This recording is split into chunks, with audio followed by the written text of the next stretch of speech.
3일 연속 보니까 반갑기도 하고 그리고 안타깝기도 합니다. 참 쉬셔야 될 이 귀한 연휴에 이렇게 3일 연속 나오셔서 쉬지도 못하시고 이렇게 예배 드리시는데 아마 하나님께서 지켜보고 계시기 때문에 이 쉬지 못한 것을 하나님께서 채워주시리라 믿습니다. 오늘은 2021년 마지막 주일 오후 예배입니다.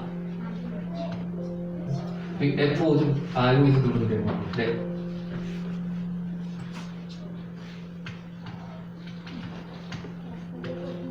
네, 2021년 마지막 주일 오후 예배입니다. 이제 송구 영신 예배만 남았는데요. 다들 2021년을 마무리하시면서 여러 가지 생각들을 하셨을 것 같습니다. 또한 2022년 생각하시면서 다가올 2022년 생각하시면서 여러 계획도 준비하고 계시리라 믿습니다.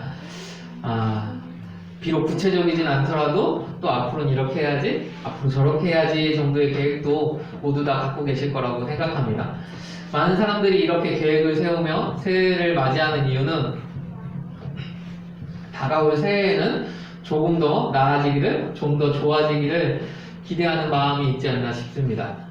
우리는 좀 더 좋은 삶을 살기 위해 바라고 좀 더 나은 환경에 살기 위해 바라는 게 인간의 가장 기본적인 욕구이고 우리의 모두의 욕구인 것 같습니다. 어제 예별이와 예의가 교회 못 와서 많이 울었나요? 엄청 울었다고 카톡에 있었는데 많이 서러웠을 것 같습니다. 시험하는 것 같대요. 아이고. 어른들이 우리가 괜히 그렇지 마라. 어른들이 우리가 되는데. 우리 큰거 가지고. 산타 할아버지 때문이 아니라 주님께 예배 드리기 위해서이길 소원하며 그거 아닌 것 같아요, 이거. 맞습니다. 여러 가지 이유들이 있는데 그 중에서 우리 산타 할아버지와 만남과 그리고 선물의 이유도 많이 크지 않았을까 싶습니다. 그거에 대한 기대가 컸기 때문에 더 서러웠을 것 같습니다. 여러분은 언제까지 산타 할아버지를 믿으셨습니까? 지금도 믿고 있습니다. 아주 동심이 대단하십니다. 저는 초등학교 아마 1, 2학년 언저리였던 것 같습니다. 정확하게 생각은 안 나는데 산타에 대한 환상이 바로 깨졌던 그날이었습니다. 그때는 어린 마음에 산타가 많이 있다고 믿고 그전에도 선물을 매해 주시진 않으셨지만 선물 주시는 게 너무나 고마워서 꼭 산타가 왔으면 좋겠다라고 기도하고 다 떨어진 양말도 그냥 걸어놓기도 하고 신던 양말도 걸어놓기도 하고 막 그랬었던 것 같습니다. 그런데 제가 산타에 대한 환상을 깨버렸던 것은 밤에 제가 산타를 가버렸기 때문입니다. 그 산타도 그냥 어제처럼 제대로 된 복장을 갖춘 산타가 아니라 평소에 제가 잘 알던 우리 삼촌이었습니다. 평상복 차림으로 삼촌이 오셨는데 그날 많이 바쁘셨나 봅니다. 빨리 오시고 집에 가시려고 좀 일찍 오셨더라고요. 제가 잠들지 않았는데 창문에다가 이렇게 선물을 놓고 가셔야 되는데 선물도 잘 급하시니까 계속 드드럭드드럭거리고 방범차게 소리가 많이 나서 제가 창문을 딱 열었는데 제가 원했던 선물을 들고 삼촌이 서 계시더라고요. 그래서 처음으로 산타에 대한 환상을 깨게 됐습니다. 그리고 나서 제가 어린 마음에 산타에 대한 환상이 깨진 것에 억울했는지 친구들에게 계속 말했습니다. 산타는 없다. 산타는 니네 아빠다. 니네 엄마거나 니네 아빠다. 친구들에게 그렇게 말하고 친구들의 환상을 깨고 다녔던 것 같습니다. 제가 그랬던 이유는 제 마음에 산타에 대한 기대가 있었기 때문에 더 그랬던 건 아닌가 싶습니다.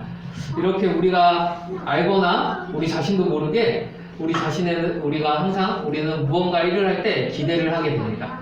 우리 자신이 생각하지도 못하는 순간 기대를 하게 되고 바라게 되는 것 같습니다. 모든 상황 속에서 우리는 막연한 기대를 품고 있는데 우리가 이 교회를 다닌다, 우리가 믿는다 라는 말을 할 때 우리는 어떤 기대를 가지고 있을까요? 우리가 교회를 다닌다, 그리스도를 믿는다 라는 행위 속에도 우리 가운데 이렇게 막연한 믿음이 숨어 있습니다. 저는 숨어있는 믿음이라고 하는데요. 우리가 그리스도를 믿는 이유는 무엇 때문에 믿습니까? 네, 천국 가기 위해서. 정확하게 제 답을 그대로 쓰셨네요. 천국 가기 위해서, 우리가 지옥 가지 않기 위해서 믿고 있습니다. 그리고 또한 천국 가기만을 위해서 믿는 것이 아니라 우리의 문제가 해결되기 위해서 믿습니다. 그리고 기도합니다. 그리고 또 어떤 사람은 병을 낫기 위해서 기도합니다. 그리고 어떤 사람은 대학에 들어갈 수 있게 해달라고 기도하고 믿으러 옵니다. 수능 때쯤 되면은, 수능이 지났죠 이미. 수능 때쯤 되면은 많은 교회에서 단일 기도회를 합니다. 그 교회에 보면은 고등부 학생은 재적은 많고 재적 한 150명 되고 실제 출석 인원은 한 90몇 명 돼도 단일 기도할 때 보면은 이름 적혀 있는 게 옛날에 다니던 교회에서는 플래카드로 이름을 적혀 있는데 한 200~300명 되는 거야. 왜 이렇게 많은지, 교회 다니지도 않는 애들이. 그럼에도 불구하고 어머니들이 오셔서 기도하기 위해 오시고, 다른 교회에서도 오시고, 우리가 그 아이들도 그때쯤 되면은 기도 받으러 수능 전날에 꼭 와서 기도를 받으라고요. 그 많은 친구들이. 그런 거 보면서, 아, 이런 게 우리 가운데 가진 믿음이고, 우리가 말하지 않고, 우리가 입술로 고백하지 않지만 우리 가운데 막연하게 가졌던 믿음이고 기대라고 저는 생각하고 있습니다. 우리는 이 믿음 가운데 암암리에 합의된 것이 있습니다. 그것의 첫 번째는 우리가 좋은 것을 믿는다는 것입니다. 아무도 나쁜 것을 바라고 믿지 않습니다. 우리가 좋은 것, 좋게 될 것이다, 아니면 우리가 문제가 해결될 것이다 등처럼 좋은 것을 믿기 때문입니다. 좋게 될 것이라는 것을 믿기 때문에 믿는 것입니다. 그것이 우리가 암암리에 아무도 말해주지 않고 아무도 약속하지 않았지만 우리가 교회를 다닌다, 믿는다라는 말 속에 포함되어 있는 숨겨진 믿음인 것입니다. 그리고 그 두 번째는 우리가 이 믿을 때 전제되는 것이 지나간 과거를 믿는 것이 아니라 앞으로 되어질 일들에 대한 기대와 믿음인 것입니다. 과거는 바뀔 수 없습니다. 지금 소설이나 영화나 드라마 많이 보시나요?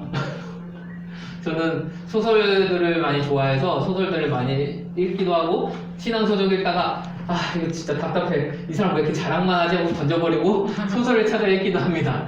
무료로 이게 하루에 한 A4 용지로 1장 반 정도 되는 양의 소설을 무료로 올려주는 웹툰이라는 그림 그려지는 것이 있고 웹소설이라는 것이 있어요. 제가 주로 읽는 것은 웹소설인데요. 그냥 무료로 한 번씩 심심할 때마다 읽기도 합니다. 이렇게 네? TVN은 좋아하는데 티빙이 안 돼서 TVN은 못 보고 나중에 재방할 때 보고 있습니다. TVN은. TV 만든 사람도 아니고 드라마. 전사님이 어저께 드라마 보게 때 TVN 그 방송에서 계속 나왔잖아요. 제가 잘 봤던 게 드라마 중에 TVN이 많더라고요. 저도 몰랐는데 알려주셔서 감사합니다. 뭔지 몰랐어. 방송국 이름이에요. 방송국. 그게 방송국에서 TVN은 네. 근데 왜? 그쪽 드라마를 제가 많이 보더라고요. 저도 몰랐는데 아이고 어디까지 했더라? 그런데 그런 드라마나 영화나 그런 거 보시면은 요새 많이 나오는 주제가 있습니다. 또 하나 뭐냐면은 과거로 돌아가는 것입니다. JTBC에서 굉장히 큰 돈을 들여서 만들었던 작년에 나왔던 드라마가 있는데 시지포스라고 나왔었는데 좀 보지 않았습니다. 재미없어서 처음에 딱 나오는데 이거는 진짜 보면 안 되겠다, 진짜 재미없겠다 싶어서 안 봤는데 별로가 안 봤는데 그것도 미래에서 과거로 돌아오는 이야기입니다. 우리가 어렸을 때 재밌게 봤던 백투더퓨처나 그리고 터미네이터 같은 경우도 그런 것이죠. 근데 세상 사람들은 이렇게 과거를 바꾸고 과거의 바꿈으로 인해서 나아질 미래를 꿈꾸기도 합니다. 특히 우리나라에서는 그렇게 과거로 가는데 백투더퓨처나 그런 것처럼 과거의 자신을 바꾸고 자신만 바꾸는 것이 아니라 자신의 상황과 환경을 바꿔서 좀 더 나은 삶을 사는 것에 대한 소설과 영화와 드라마들이 넘친다고 합니다. 하지만 비슷한 입장인 일본에서는 그것보다 과거로 돌아가면 제 자신이 아예 다른 사람이 되기를 원하는 소설과 드라마들이 많다고 합니다. 영화도 그렇고요. 그것은 지금 현재의 상황이 바란 상황인 것과 바란 것들이 우리 가운데 숨어있고 그것이 표출되기 때문이라고 생각합니다. 그런데 하나님은 결국 절대 과거를 바꿔주시지 않습니다. 하나님의 방법은 과거를 바꾸시는 것이 아닙니다. 그렇다고 하나님이 할 수 없는 일은 아닌 것입니다. 하나님이 할 수 없는 일이 아니라 하나님은 모든 것을 할 수 있으시지만 하나님의 방법은 과거를 바꾸시는 것이 아니신 것입니다. 아담과 하와가 하나님의 창조하신 에덴 동산에서 범죄를 하였습니다. 참 참담한 일인데 하나님께서는 만약에 과거를 바꾸셔서 시간을 돌리셔서 아담에게 멈추라고 하실 수도 있으셨고 뱀을 그 자리에 못 오게 하셨을 수도 있으셨고 하와를 그 자리에서 하와에게 제대로 된 말씀을 알려주셨을 수도 있을 것입니다. 그것 때문에 우리 가운데 원죄가 없을 수도 있을 것입니다. 그럼에도 불구하고 하나님은 그 일을 행하지 않으셨습니다. 가인이 아벨을 때려 죽였을 때도 그 참담한 일이 일어났을 때도 하나님은 절대 과거를 바꾸지 않으셨습니다. 하나님께서 하신 일은 그 지나간 일에 대하여서 그 과오를 따지시고 그 벌과 상벌을 가리시고 그 다음에 해결책을 제안해 주신 것입니다. 아담과 하와가 범죄함으로 인해서 우리 가운데 해결책으로 오신 분이 어제 오셨죠? 어제 예수 그리스도께서 우리 가운데 오신 것입니다. 미래를 믿는다는 것은 예수 그리스도를 우리 구주로 나의 구주로 영접하는 순간부터 그것을 기점으로 우리 과거는 예수님의 보혈로 말미암아 다 용서되었고 그리고 이제 믿는 것은 우리가 지금까지 악한 삶이 아니라 앞으로 그리스도께 속한 삶을 살겠다는 그 믿음과 우리의 다짐인 것입니다. 그리고 하나님께서 지켜주시는 복된 삶을 살게 될 것이라는 기대가 우리가 예수 그리스도를 믿는다, 교회 다닌다 라는 말 속에 숨어있는 믿음이 아닌가 싶습니다. 이 막연한 믿음이 우리 삶 가운데 있고 우리가 교회를 나오는 이 순간에도 또 우리 마음 가운데도 있다고 저는 생각합니다. 그러나 우리가 알고 있듯이 매년 반복하듯이 우리가 새해 계획을 세운다고 해서 새해에 더 좋은 일이 일어나느냐 그렇지 않다는 거 우리가 많이 경험했던 것 같습니다. 작심삼일이라고 하죠. 아무리 좋은 계획을 세운다고 해도 3일 이상 넘긴 사람이 없다고 합니다.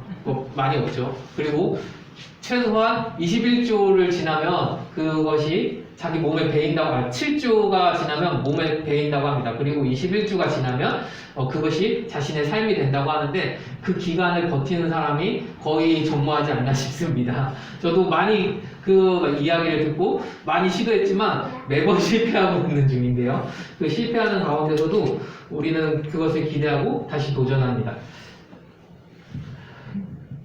지금도 우리가 교회에서 목사님께서는 체육대회도 준비하고 레크레이션도 준비하고 야외에도 기획하기는 하셨습니다. 그러나 아무것도 되지 않았죠. 저도 우리 아이들이 성탄절에 부를 찬양을 아이들과 같이 동영상 보면서 이거 할래 저거 할래? 이거 할 수 있어 없어 하면서 고르고 그리고 나서 아이들과 매주 연습을 하고 있었습니다. 하지만 결국 하지 못했고 우리 찬양팀도 애들한테 한 번에 다 연습해 하면은 애들이 반항하고 하기 힘들할까봐 한 주에 하나씩 꼬박꼬박 성탄절에 부를 찬양을 미리미리 준비해서 넣어놓고 함께 불렀던 것이 기억납니다. 그러나 우리가 이렇게 준비한다고 해도 우리가 다들 아시다시피 그렇게 쉽게 되지 않죠. 좀 예배 좀 드리려고 하면은 델타 변이 나오고 또 좋아져서 이제 또 예배 드리려고 하면은 오미크론 나오고 그리고 예배 드리려고 하면 이 교회에서 터지고 저 교회에서 터지고 그러면서 한 번씩 교회 재질가 들어오고 자, 이런 우리가 믿는 사람임에도 불구하고 우리가 기도하는 사람임에도 불구하고 우리 삶 가운데 우리의 믿음대로 우리의 기대대로 이루어지지 않는 것들이 참 많은 것 같습니다. 근데 다가올 2022년 우리가 그렇게 보내면 되겠습니까?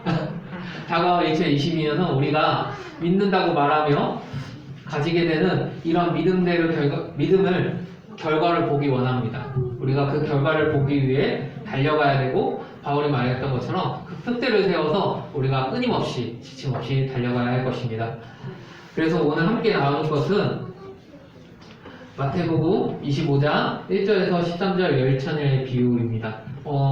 그동안 저는 웬만하면은 주제 설교를 안 하고 주제 설교는 전도사님과 목사님이 하시니까요. 하나 본문을 잡고 그 본문을 해석하면서 같이 말씀을 나누는데 오늘은 좀 많이 왔다 갔다 할 것 같습니다. 그 중에 가장 중요한 본문은 마태복음 25장 1절에서 13절 열처녀 비유인데요. 첫 번째는 우리가 준비되어야 합니다. 2021년 다가올 2021년에 우리가 하나님 앞에 온전히 서기 위해서 그리고 우리가 기대하고 우리가 믿는 대로 그것을 이루어가기 위해서 우리는 먼저 준비되어져야 합니다. 우리 함께 읽도록 하겠습니다. 그때 천국은 마치 등을 두고 신랑을 맞으러 나간 열 처녀와 같다하니 그 중에 5은 미련하고 5은 슬기 있는 자라. 미련한 자들은 등을 가지되 기름을 가지지 아니하고 슬기 있는 자들은 그릇에 기름을 담아 등과 함께 가져갔더니 신랑이 거기 오므로 다 졸며 잘세. 밤중에 소리가 나되 보라 신랑이로다 맞으러 나오라 하매 이에 그 처녀들이 다 일어나 등을 준비할세. 미련한 자들이 슬기 있는 자들에게 이르되 우리 등불이 꺼져가니 너희 기름을 좀 나누어 달라 하거늘 슬기 있는 자들이 대답하여 이르되 우리가 너희와 슬기에 부족할까 하노니 차라리 파는 자들에게 가서 너희 쓸 것을 사라 하니 그들이 살아간 사이에 신랑이 오므로 준비하였던 자들이 함께 혼인잔치에 들어가고 문은 닫힌지라. 그 후에 남은 처녀들이 와서 이르되 주여 주여 우리에게 열어주소서. 대답하여 이르되 진실로 너희에게 이르노니 내가 너희를 알지 하노라 하느니라. 그런즉 깨어있으라. 너희는 그 날과 그때를 알지 못하느니라. 우리가 잘 아시는 말씀이죠. 우리 주로 많이 하시는 말씀이고 목사님께서도 우리가 예수님께서 이 비유로 우리에게 깨닫게 하시는 것은 준비되고 깨어있으라는 것입니다. 슬기 있는 처녀들은 기름을 준비했습니다. 슬기 있는 처녀들은 기름을 준비했고 신랑이 오시기까지 자리를 비우지 않을 수 있었습니다. 신랑과 함께 잔치에 들어갈 수 있었고, 그리고 미련한 처녀들은 기름을 준비하지 못하였기 때문에 신랑이 오시는 순간에 자리를 비우게 되어 잔치에 참여할 수 없게 된 것입니다. 그리고 이 처녀들처럼 우리는 준비해야 하는 것입니다. 이 비유를 좀 더 자세히 보기 위해서는 우리 앞장 24장을 같이 봐야 합니다.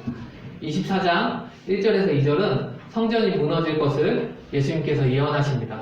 그리고 나서 감람산에 올라가셔서 쭉 말씀하셔서 오늘 방금 읽은 말씀과 그 뒤에 말씀까지 쭉 이어져서 하나의 챕터로, 하나의 이야기로 하고 계시는 것입니다. 3절에서 14절에서는 1절에서 2절에 성전에 무너질 것을 예언하시고 3절에서 14절에서 감람산에 올라가셔서 재난의 징조가 있으실 거라고 말씀하십니다. 그리고 15절에서 28절에서는 그 재난 중 가장 큰 환난에 대해서 말씀하시는데 미혹이 있을 것이고 전쟁이 있을 것이고 가뭄이 있을 것이고 지진이 있을 것이고 고난과 배교가 있을 것이다. 그리고 말씀의 성취로 땅끝까지 복음이 전파될 것이다 라고 말씀하십니다. 그리고 나서 29절에서 31절에 예수님께서 다시 오실 것을 제자들에게 말씀하십니다. 그리고 이 다시 오시는 것에 대해서 너희가 이 무화과 나무의 교훈을 기억하라고 말씀하십니다. 이 무화과 나무의 교훈은 무화과가 때가 됐을 때 과실을 맺히고 때가 됐을 때 열매가 익어나는 것을 우리가 보고 그것대로 정말 내가 앞에 말한 3절에서 28절에 말한 징조가 보이면 재림이 문 앞에 있다는 것을 알라고 말씀하십니다. 그러나 도둑의 비유로 그 재림의 날은 도둑같이 임할 것이라고 너희가 항상 깨어 있으라고 말씀하시며 이어진 말씀이 오늘 말씀 열처녀의 비유인 것입니다. 우리 이걸 이 앞부분만 한번 읽어보도록 하겠습니다. 무화과 나무의 비유를 배우라. 그 가지가 연하여지고 잎사귀를 내면 여름이 가까운 줄 아니 이와 같이 너희도 이 모든 일을 보거든 인자가 가까이 곧 문 앞에 있는 줄 알라. 내가 진실로 너희에게 말하노니 이 세가 지나기 전에 이 일이 다 일어나리라. 아멘. 열처녀의 비유는 24장과 아주 긴밀하게 연결되어 있는 것입니다. 이 말씀에서 중요한 것은 기름이 무엇이고 등불이 무엇이고가 아니라 이 기름을 준비한 이유와 그 기름을 준비한 그룹 그리고 기름을 준비하지 못한 그룹 간의 비교에 있습니다. 슬기 있는 처녀는 신랑이 더디 올 것을 대비한 것이고 슬기 없는 처녀는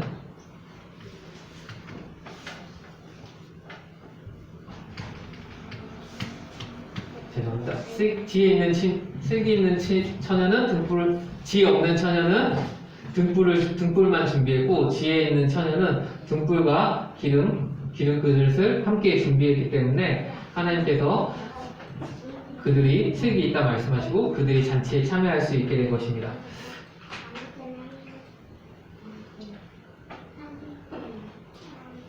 그리고 여기서 이 말씀에서 좀 무서운 말씀은, 죄송합니다. 자꾸 왔다 갔다 해서.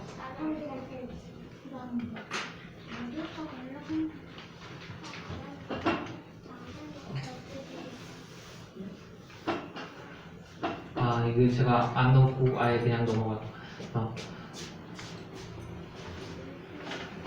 죄송합니다. 지금 좀 헷갈리는데 제가 말씀을 읽어드리겠습니다. 그 후에 남은 처녀들이 와서 이르되 주여 주여 우리에게 열어주소서. 대답하여 이르되 진실로 너희에게 이르노니 내가 너희를 알지 못하느니라. 이 말씀 우리가 많이 듣던 말씀이랑 비슷하죠. 주여 주여 하는 자마다 다 천국에 들어갈 수 없다라고 하시는 예수님의 말씀과 비슷한 것 같습니다. 우리가 주여 주여라고 말하지만 우리 마음 가운데 얼만큼 주님을 주님으로, 진정한 주님으로 인정하고 있는지가, 그리고 그 주님을 인정한다면 그 주님을 위해 어떤 충성을 해야 되는지, 어떤 것을 준비해야 되는지가 이 말씀 가운데 나타나는 것입니다.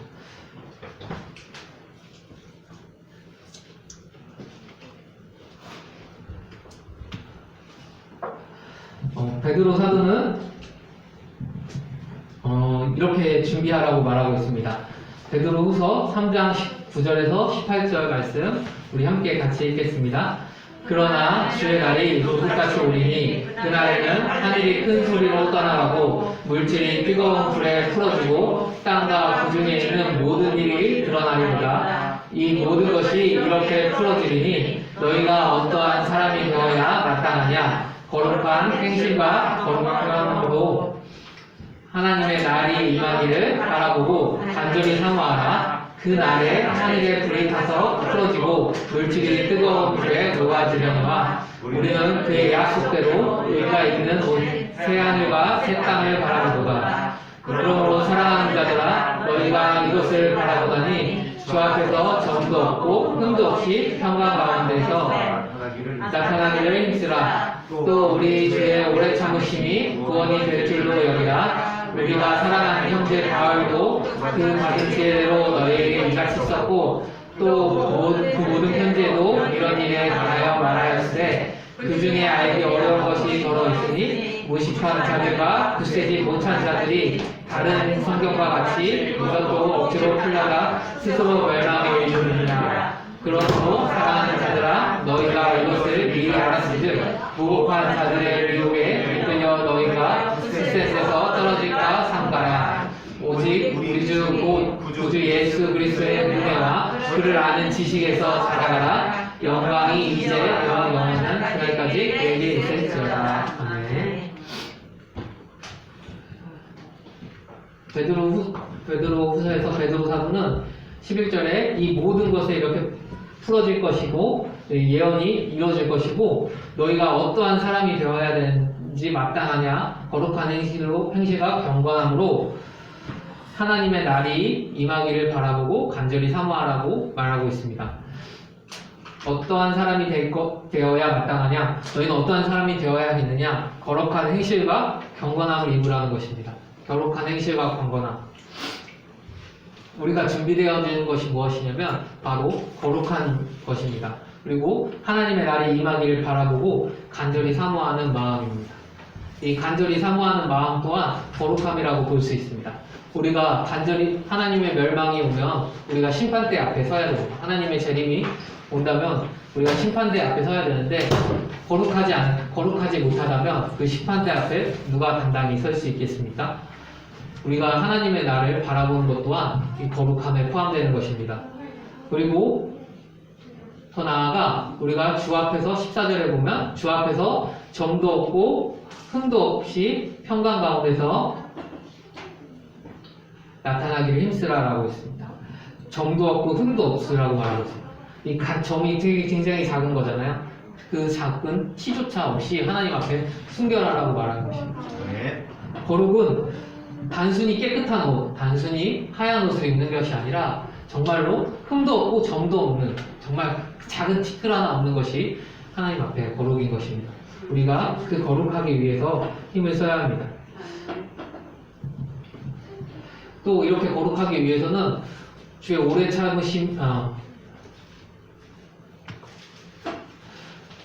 우리 주 곧 주 예수 그리스도의 은혜와 그를 아는 지식에서 자라가야 한다고 말하고 있는 것입니다. 하나님, 베드로는 우리가 하나님 앞에 준비해야 될 것이 무엇이냐면 거룩해야 되는 것이고, 그 거룩을 위해서 흠도 없고 티도 없이 준비해야 되며, 그리고 그것을 하기 위해서는 우리 주 그리스도 예수의 은혜와 그를 아는 지식에서 우리가 자라가야 하는 것입니다. 네. 우리가 그리스도를 아는 지식을 어떻게 알아가야 할까요? 공부합니다. 가장 기본적인 것은 말씀을 보는 것입니다. 네. 새해에도 말씀통도 진짜 모두 다 성공하시길 소원합니다. 말씀으로 우리가 온전히 서야 할 것입니다. 아멘.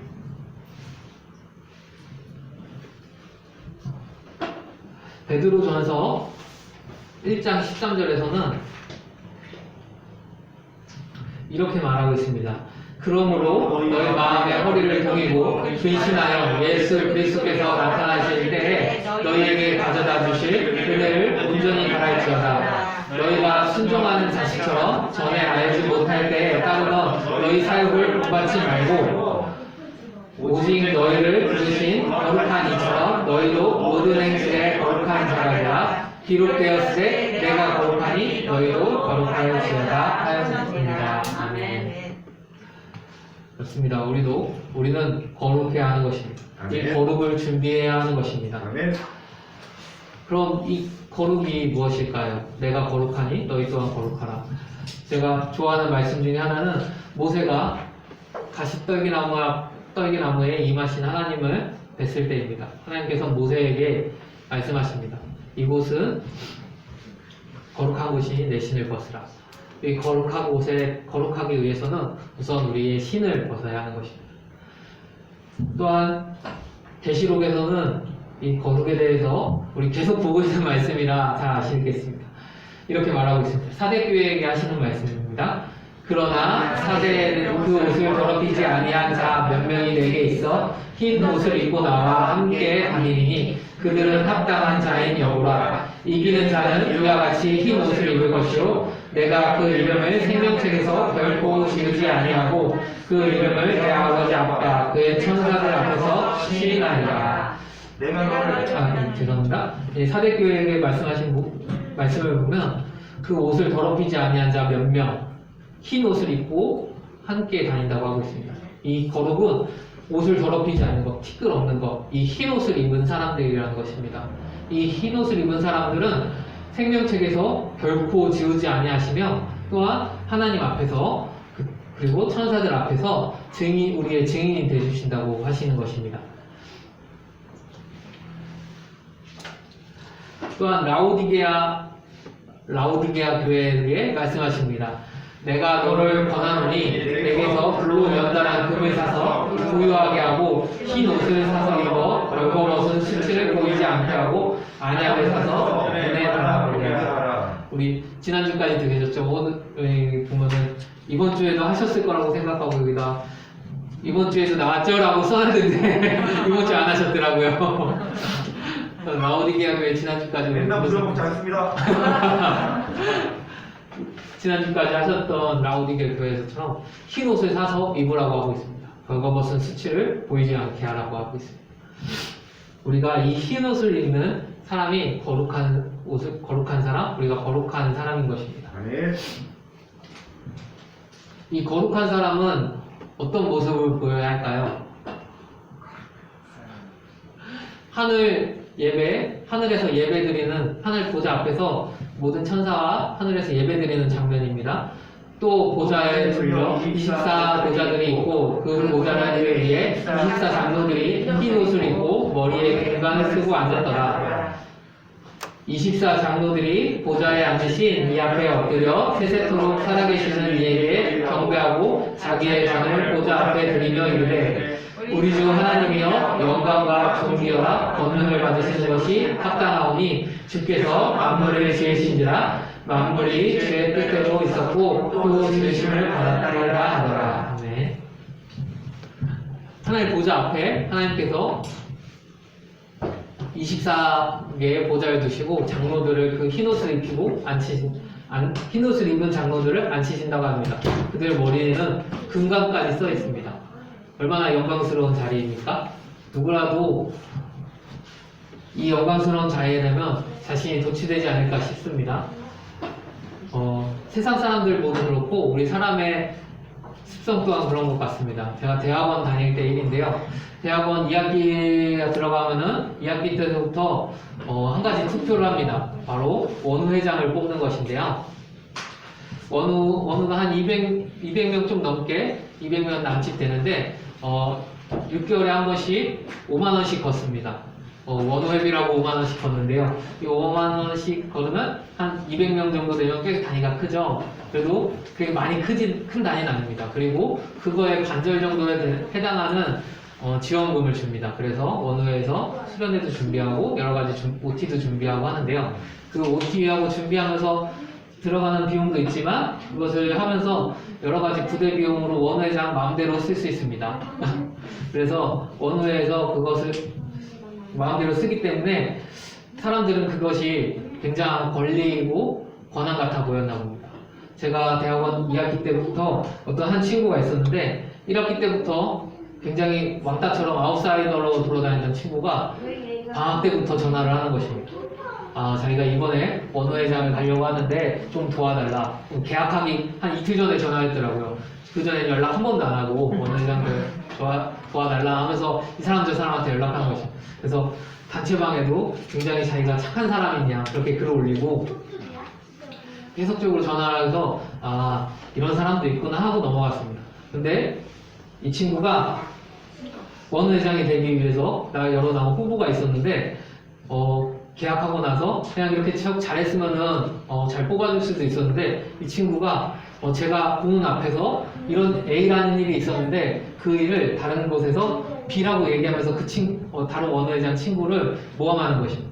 그리고 모함하기 시작했고 그 친구 뜻대로 그 친구가 많은 사람들을 계속 섭외해서 전체적인 분위기가 이렇게 흘러가게 되었습니다. 제가 그것을 보고 진짜 이렇게 되면 되나. 우리가 목사를 공부하는 사람들이고 말씀을 공부하는 사람이고 하나님 앞에 거룩하게 서야 되는 사람인데 이렇게 설 수 없다라고 생각해서 몇몇 친구들을 불러서 제가 그 친구를 불렀습니다. 그리고 네가 그렇게 하면 안 된다. 우리가 거룩해져야 되고 올바른 말씀대로 서야 된다. 내가 그날 그 자리에서 봤는데 네가 그러지 않았냐 하면서 불렀습니다. 그래서 그러니까 조용히 넘어가기 위해서 몇 명 친구들만 부르고 그 친구 불러서 그 당사자들끼리 해결하게 했는데요. 이야기가 어떻게 새나가는지 이야기가 새나가서 그 친구가 그 다음 학기에 학교에서 보이지 않게 됐습니다. 제가 졸업하는 순간까지 그 친구를 못 봤는데요. 사람이 작은 자리라도 차지하기 위해서 여러 가지 거짓말도 하기도 하고 그런 모습들을 보이는 것이 우리 삶에 많이 있었던 일인 것 같고 여기 계신 여러분도 다 경험하셨던 일일 것 같습니다. 근데 이 영광스러운 자리에 흰옷을 입고 머리에 금관까지 쓴 사람들은 하나님 앞에 섰을 때 그 예배할 때 이렇게 했다고 합니다. 엎드려 세세토록 살아계신 이에게 경배하고 자기 관을 보좌 앞에 드리며 이르되 우리 주 하나님이여 영광과 존귀와 권능을 받으시는 하오니 주께서 만물을 지으신지라 만물이 주의 뜻대로 있었고 또 지으심을 받았느니라. 거룩한 자가 되기 위해서 우리가 노력을 많이 해야 되겠지만 거룩한 자의 행실을 보고 배우기도 해야 될 것 같습니다. 이 거룩한 자의 행실을 보면 그렇게 높은 자리에 있고 본받을 만한 자리에 뽐낼 만한 자리에 있음에도 불구하고 자리에 앉지 않고 하나님 앞에 엎드립니다. 자신의 자리를 내려놓고 자신의 신발을 내려놓고 하나님 앞에 엎드리고 자신의 머리에 쓴 관조차 하나님 앞에 드립니다. 내가 이것이 나의 힘이 아니고 나의 능력이 아니고 나의 주인 되시는 분은 하나님밖에 없다고 고백하는 것입니다. 우리 모두 우리 구레터기 성도님들도 저희 백보자 심판대 앞에 서는 그날에 이렇게 흰 옷을 입고 만나길 소원합니다. 우리 함께 옆에 사람에게 거룩을 준비합시다 라고 인사했으면 좋겠습니다. 거룩을 준비합시다. 거룩을 준비합시다. 우리가 이 거룩을 첫 번째는 우리가 이 거룩을 준비해야 되는데요.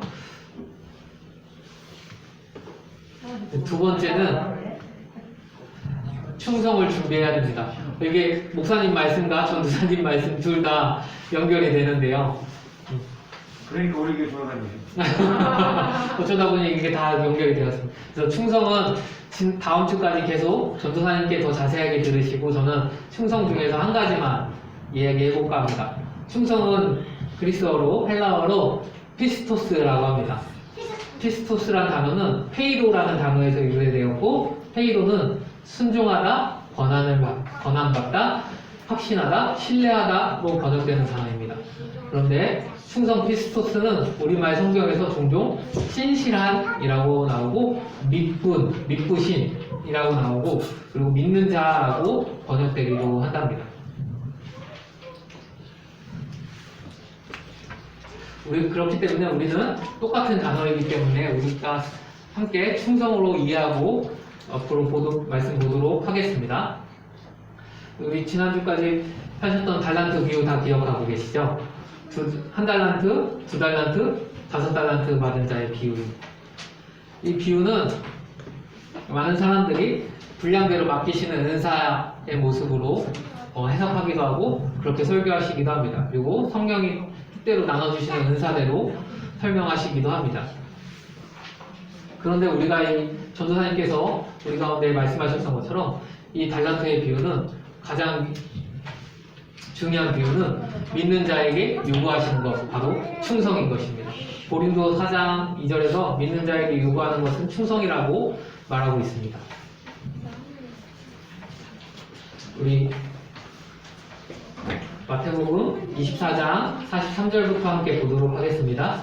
너희도 아는 바니 만일 집 주인이 도둑이 어느 시간에 올 줄을 알았더라면 깨어있어 그 집을 뜯지 못하게 하였으리라. 이러므로 너희도 준비하고 있으라. 생각하지 않을 때에 인자가 오리라. 충성되고 지혜 있는 종이 되어 주인에게 그 지상을 나누라. 양식을 나눠줄 자가 누구냐? 주인이 올 때에 그 종이 이렇게 하는 것을 보면 그 종이 복이 있으리로다.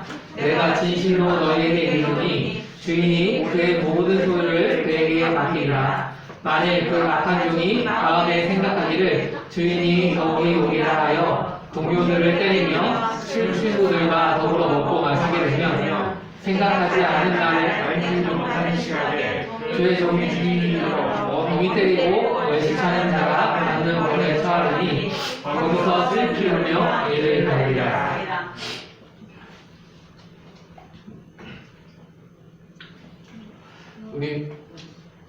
우리가 본 25장 말씀 이전에 24장 말씀인데요.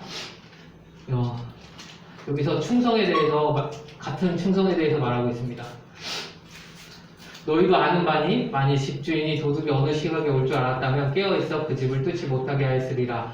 그리고 충성되고 지혜 있는 종이 되어 주인에게 그 집 사람들을 맡아 때를 따라 양식을 나눠줄 사람은 주인이 올 때 그렇게 하는 사람은 복이 충성되게 하는 사람은 공이 있다고 말씀하고 계신 것입니다.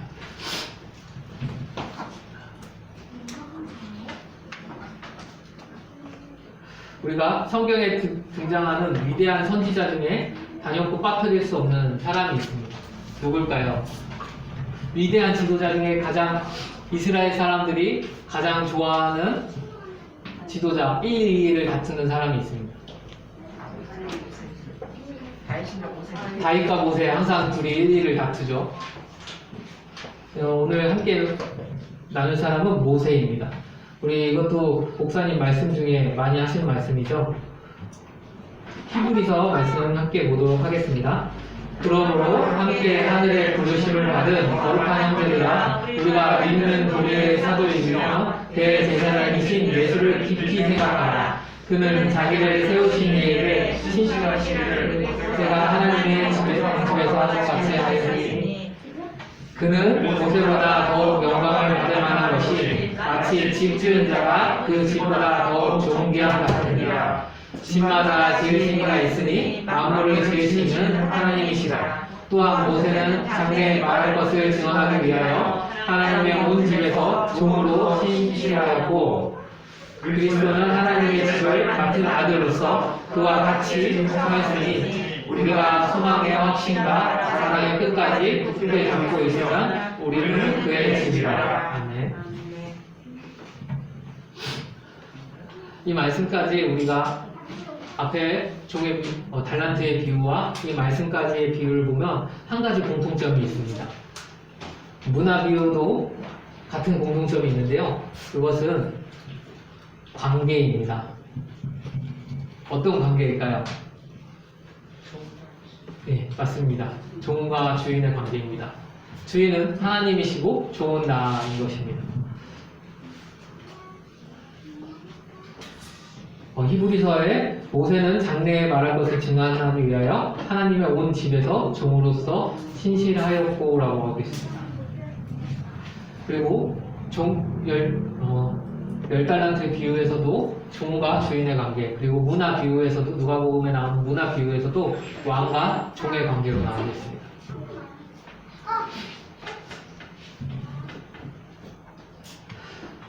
여러분은 창조를 창조하신 분이 하나님이신 것을 믿으십니까? 아멘.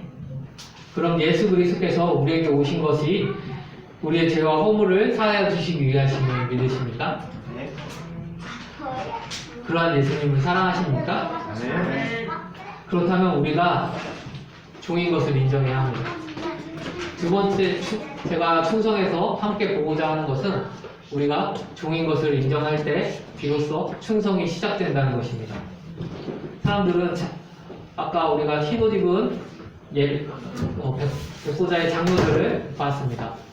그것에서 우리가 배워야 할 것이 있다고 제가 말씀드렸는데요. 그것은 바로 우리가 우리의 보좌를 내려놓고 우리의 쓴 왕관을 내려놓는 것입니다. 그것은 바로 하나님께서 우리의 주인이신 것을 인정하는 것이고 우리가 본받아야 할 일인 것입니다. 우리는 누구인지를 우리가 확실히 깨달아야 합니다. 우리는 그저 하나님의 종입니다. 하나님의 피조물입니다. 아멘. 우리가 우리의 인생에 대해서 우리가 주인이려고 할 때, 우리가 인생에 대해서 우리의 삶에 대해서 주인이려고 할 때 주님께 충성하기 위한 한 걸음 앞으로 가는 것이 아니라 한 걸음 뒤로 가게 되는 것입니다. 모세조차 하나님께서 크게 쓰임받은 모세조차 하나님께서는 종으로 보셨고 모세도 하나님 앞에 종의 모습으로 있었습니다. 예수님도 우리 가운데 말씀하시기를 종의 모습으로 있으셨다고 하셨습니다. 우리가 주여 주여라는 말씀 많이 하시죠? 아이고 주여. 우리 어머니도 아이고 주여 이런 말씀 많이 하시는데 왜 앉을 때마다 주님을 찾으시는지 모르겠는데 우리가 주여 주여라고 말합니다. 우리가 일상에서 많은 권사님들과 장로님들 그리고 많은 분들이 주여 주여를 많이 찾습니다. 그러나 그 주여 주여 하는 것 가운데 믿음의 함량이 몇 %나 되고 계십니까? 우리의 고백 가운데 믿음의 함량이 몇 %인지 한번 돌이켜 보셨으면 좋겠습니다. 우리가 그뿐만 아니라 기도할 때도 주님을 찾습니다. 우리가 주여 삼창하고 기도합니다. 그리고 우리의 기도를 하나님께 아뢰입니다. 그리고 마지막에 이렇게 기도합니다. 우리 주 예수 그리스도의 이름으로 기도드렸습니다. 우리가 주님을 찾습니다. 우리의 주인이라고 고백합니다. 그러나 우리가 주님의 종이 된 삶을 살고 계십니까? 우리가 2022년을 바라보면서 우리 2021년의 삶을 한번 돌이켜봤으면 좋겠습니다.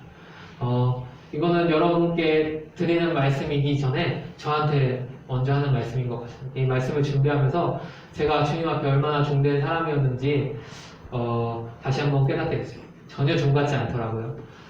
주님의 종보다 아까 목사님께서 말씀하신 것처럼 나의 유익, 나의 생각, 나의 뜻, 나의 유익을 위해서 더 먼저 움직이지 않았나 싶습니다. 우리가 주의 진정한 종이 되었을 때 하나님께서 다윗의 가문에 주신 열쇠를 받으실 수 있는 우리 그리스도의 성도님이 되길 진심으로 소망합니다. 주님께서는 주여 주여 하는 자마다 다 천국에 들어가지 못할 것이라고 하셨습니다. 그리고 우리를 모른다고 하십니다. 우리가 성경 말씀 중에서 가장 집중해서 봐야 할 말씀입니다. 우리가 구원을 받기 위해서 많은 사람들이 목사님께서도 많이 말씀하시지만 믿는다는 것, 교회 다니는 것, 그리고 내가 교회에 출석하는 것으로 어느 정도 우리의 삶의 신앙을 다했다라고 생각하는 것 같습니다. 그리고 많은 사람들이 교회를 비판할 때 교회 하루 안 가면 어때? 그냥 코로나가 더 심한데 방역이 더 중요하지 않아? 교회 잠깐 안 가면 어때? 그게 뭐가 중요하다고? 라고 말합니다. 그러나 그거는 단순한 종교 활동입니다. 우리가 정말로 주님을 주님이라고 인정하는 신앙생활을 할 때, 신앙을 가질 때 이 주일 예배가 우리가 결코 빠질 수 없는 예배이고 하나님 앞에 드려야 될 번제인 것입니다. 우리가 그것을 기억하셨으면 좋겠습니다. 그래서 우리가 진정으로 우리 마음 가운데 우리 주님으로 인정했으면 좋겠습니다. 충성은 이렇게 우리가 누구인지 아는 것에서부터 시작합니다. 우리가 종인 것을 고백하는 것에서부터 시작하는 것입니다. 물론 쉽지 않은 일인 걸 우리 모두 알고 있습니다.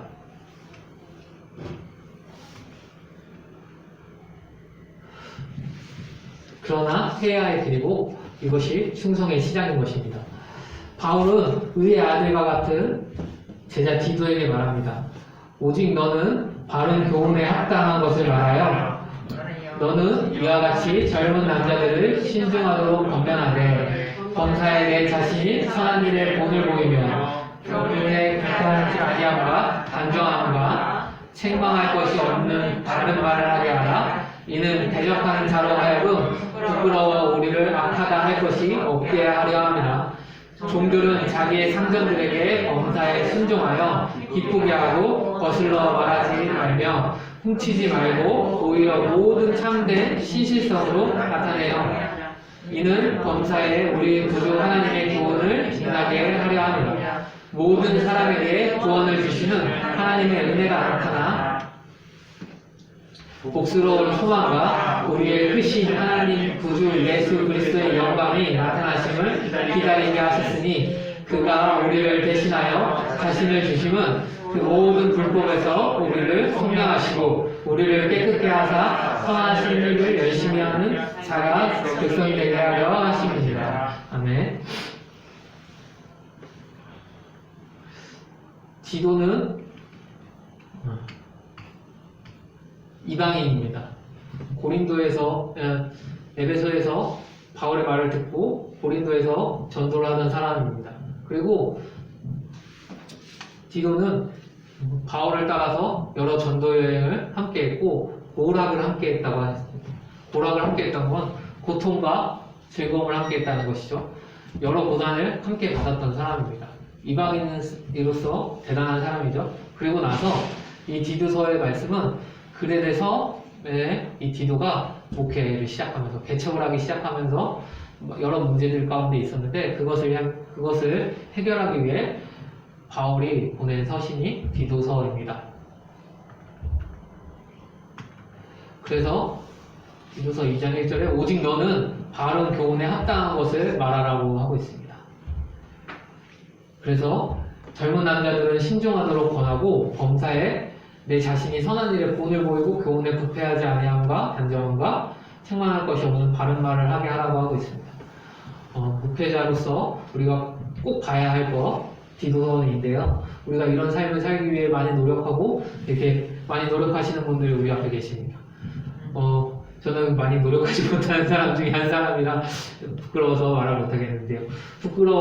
이 부끄러움이 우리를 악하게 할 것이 없게 하라고 계속 말씀하고 계십니다.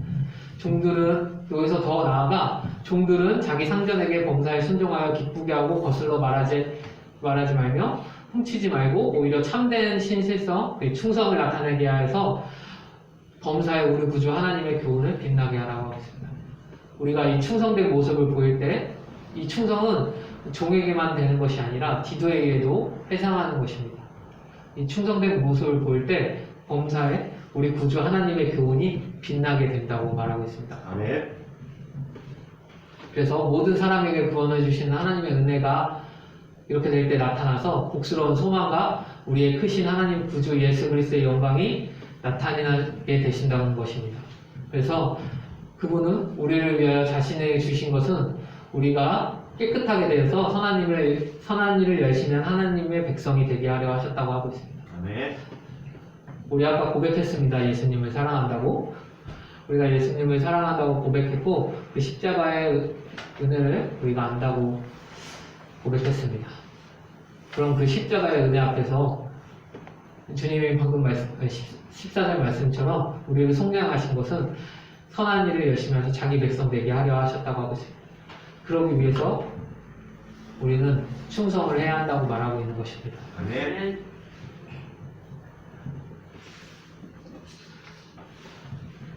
우리는 모세처럼 충성해야 합니다. 그리고 디도에 말했던 바울의 말처럼 충성해야 하는 것입니다.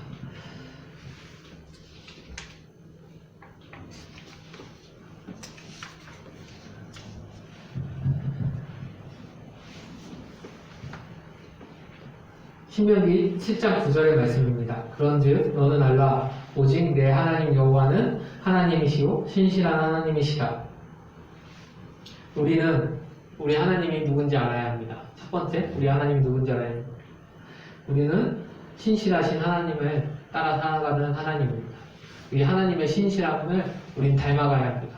그것이 충성이고 우리가 하나님 앞에 드리는 것입니다. 시편 98편에서는 내가 여호와의 인자하심을 영원히 노래하며 주의 성실하심을 내 입으로 대대에 알게 하리라. 내가 말하기를 인자하심을 영원히 세우시며 주의 성실하심을 하늘에서 경고해 하시리라 하였나이다. 우리 신자들에게, 믿는 사람들에게 요구되는 것은 이 신실하신 하나님을 본받는 충성함입니다. 아멘. 성경은 하나님께서 신자들에게 아주 중요한 것이 있다고 말하고 있습니다. 구약에서는 하나님을 충실한 제사장으로 내 마음을 내 뜻대로 행하는 사람으로 정의를 내리고 있습니다. 내 마음 내 뜻대로 행하는 사람, 하나님은 그러신 분이십니다. 모든 것을 할 수 있는 분이십니다. 히브리서 저자는 모세를 종으로서 충성스러운 자로 정의하였고 아들로서 충성스러운 자는 예수님이라고 말씀하는 것입니다. 예수님 또한 하나님의 아들임에도 불구하고 충성하셨습니다. 우리가 모세보다 나은 것이 있을까요? 우리가 주님보다 나은 것이 있을까요? 예수님보다 나은 것 없는 우리입니다. 우리가 충성하지 못할 이유가 없고 우리의 왕관을 내려놓지 못할 이유가 없다고 저는 생각합니다.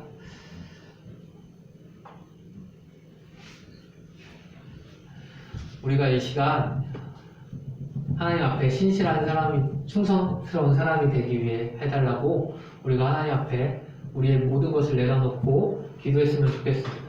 우리가 우리 자신을 내려놓을 때 우리가 충성의 모습을 보이는 그 시작점이 될 것입니다. 그리고 거룩함의 준비가 되는 시작점이 될 것이라고 저는 생각합니다. 아멘.